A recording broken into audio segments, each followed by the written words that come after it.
మనకు తెలియని మన ప్రపంచ వింతలు, అబ్బురపరిచే విశేషాలు, అంతు తెలియని రహస్యాలు, మహామహులకే అర్థం కాని ఎన్నో ప్రశ్నలకు మేం చెప్పబోయే సమాధానాలు.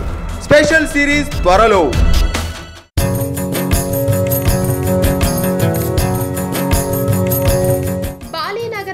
పెముట్టరెన్ తీరం సముద్ర గర్భంలో ఒక పురాతన దేవాలయం కనుగొనబడింది.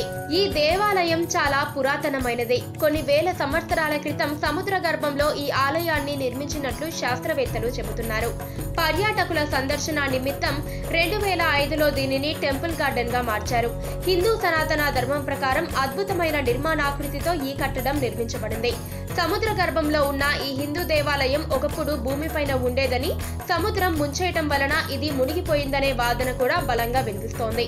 ఈ దేవాలయంలో హిందూ దేవుళ్ళు విష్ణుమూర్తి, లక్ష్మీదేవి, వినాయకుల విగ్రహాలు చాలానే ఉన్నాయి.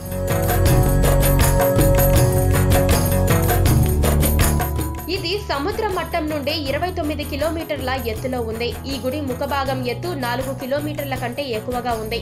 ఈ దేవాలయంపై పరిశోధనలు చేయడానికి పురావస్తు శాఖ రంగంలో దిగింది. ఒక వ్యక్తి స్కూబా డైవింగ్ చేస్తున్నప్పుడు మొదటిసారిగా ఈ గుడిని చూశారట. 2000 సంవత్సరాల కాలంలో అతను దీనిని మళ్లీ పునర్నిర్మించడానికి ఎంతో ప్రయత్నించారట. అయితే 2005లో అతను ప్రమాదవశాత్తు నీటిలోనే మునిగి చనిపోయారట.